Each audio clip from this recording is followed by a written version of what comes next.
Wrong dummy. Look, bitch, I'm dumb. Look, man, shut your stupid ass up, man. Give me, man, look, pass the weed, man, give me the gun. I'ma show you. Look, bitch, I'm dumb. You know, yeah.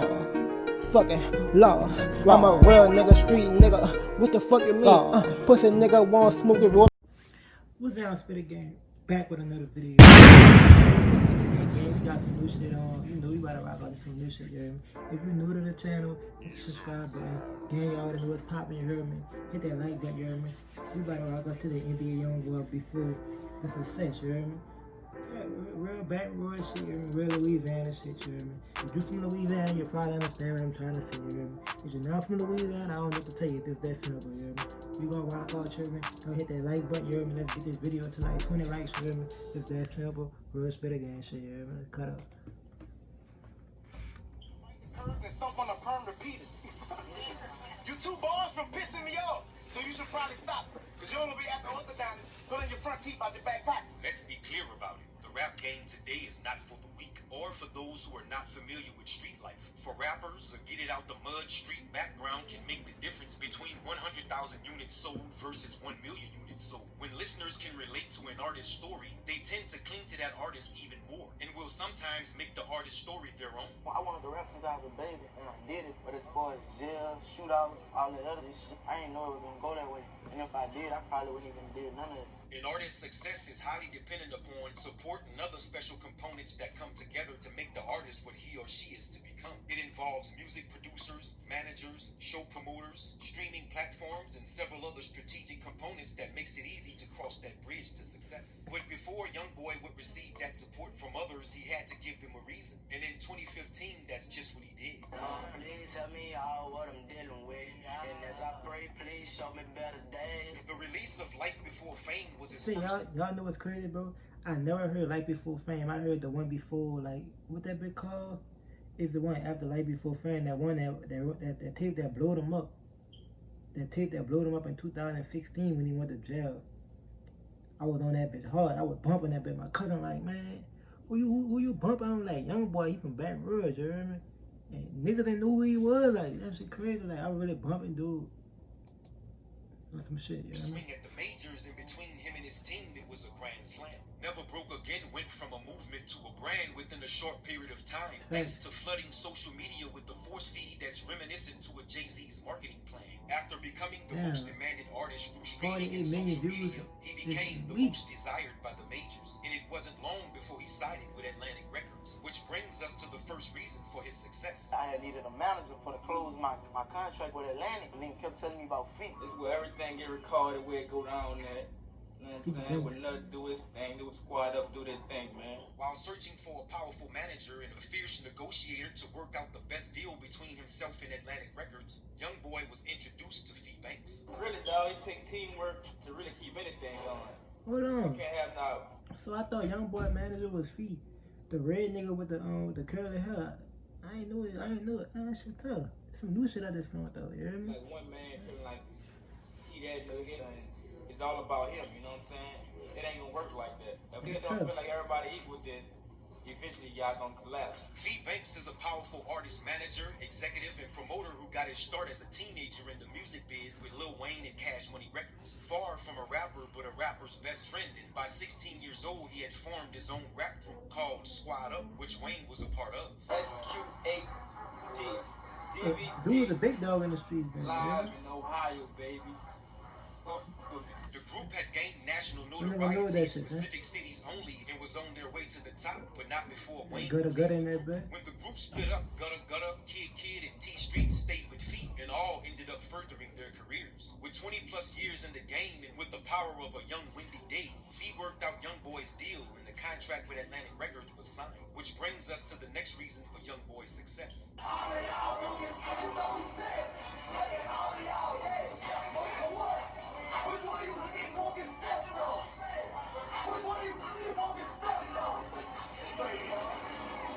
It's deep in that bed. What's up? What you say? Before we build it, what up?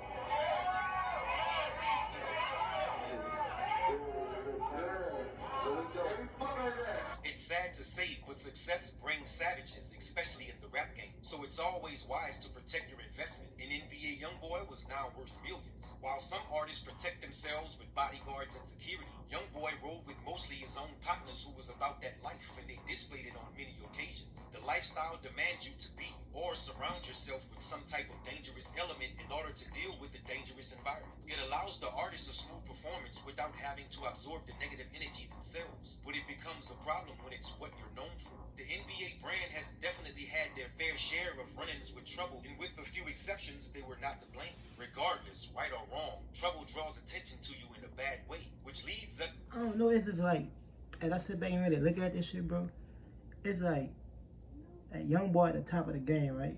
And it's like a lot of niggas be going at that man top. Like, it's crazy how when you at the top and you doing your shit, niggas be at your head. Like, niggas always trying to throw like little slick shit your way, like just talking, you know what I'm saying? You know how niggas do, bro. But that shit crazy though, you heard me?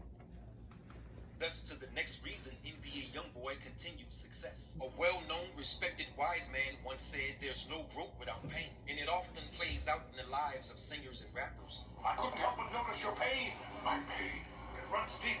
Share it with me. When Pac entered the game, he was conscious and fun with songs like Trapped, I Get Around, and Brenda's Got a Baby. But after a couple of run-ins with the law, getting robbed and shot, and having too many encounters with trouble, he gave the world songs like Hit 'Em Up, Against All Odds, and Next Around the Corner. A long story short, he was growing through pain, and a monster is what it made him. Let's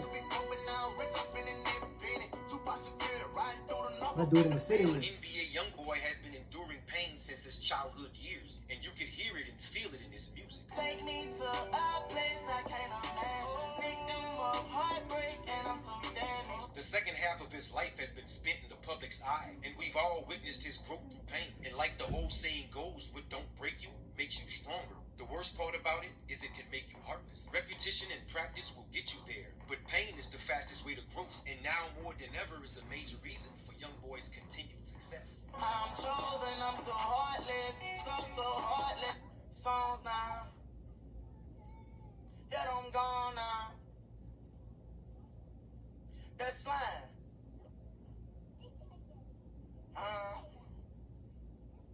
By my old lady, baby, notice that I'm strong, baby. Hey, fuck that, all want ad lib, all want ad lib. Hey, I'ma drop a tape tonight. Another vital reason for his success is his drop a talent and the tape time that he tonight. puts into the studio. His work ethic and ability to consistently drop mixtapes and singles with matching videos puts him on the higher level, and is the reason he's gained the title, the King of YouTube. One compilation album, 15 mixtapes, 2 collaborative mixtapes, 3 extended plays, 10 singles including 2 as featured artists, and 2 promotional singles, all within a short period of time. I ain't gonna lie, that's tough. That's like a lot of things that man accomplished in a short period of time. Dude came out in 2016, where he probably been rapping before that, you remember, but he really blew it up. Like, nigga really starting to like know who he was on some shit, cause that's when I found out about him, you remember? But he did that shit in 4 years, bro. I ain't gonna lie, when Youngboy dropped something on YouTube, and that bitch, like, I look at that bitch, a minute, that bitch, she be like 100,000 views, son. I be like, what the fuck? Like, the brother, he really do numbers, you hear me? He really like go with these young niggas, you know? Seriously.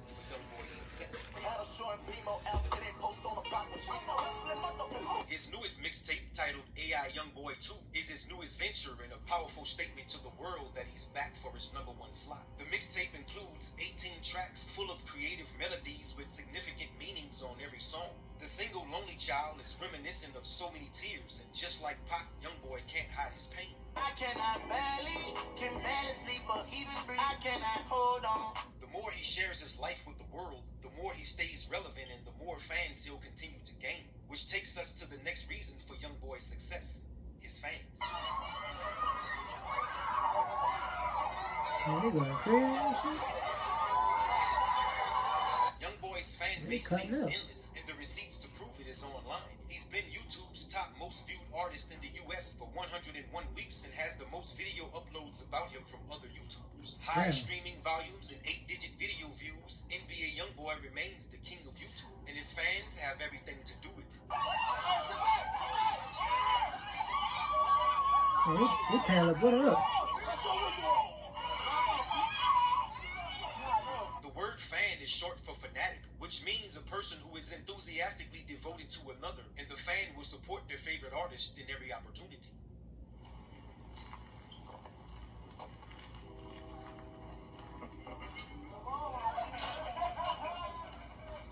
The last reason for his continued success is the fact that he was released from jail. In the months Youngboy was away, the game had lost a powerful element, and social media sites had a major loss for excitement. Although there were those who stepped up, no one could come close to the attention NBA Youngboy attracts. Right. His release gave him new life as the world celebrates the return of the youngster. Although he sports an ankle bracelet and is stricken to the rules, he's still making major moves in the game. I'm the definition of a bandit. Took your heart from out his hands and still ain't saying this shit. He recently featured on Juice WRLD's single and video, Bandit, which allows them the crossing of fan bases, giving them both access to new markets, and was a powerful chess move from both artists.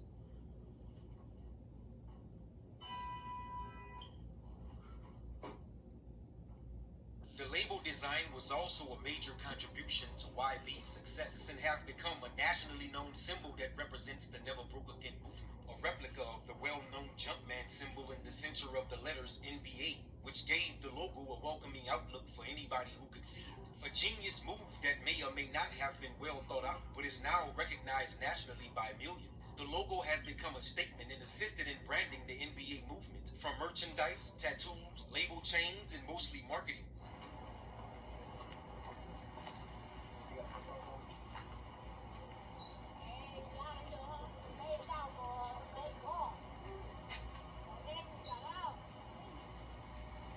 Although we celebrate the release of Youngboy, he won't be totally free until he continues his house arrest sentence, which was probably a good thing due to all the unhealthy activities that was waiting on him. Youngboy in control, niggas know I blow your block now. Although beef is never squashed, with time it can cool down. But as of now, Youngboy is still snapping with the heavy display of I'm still about that life. So it'll be interesting to follow once he's free to the world.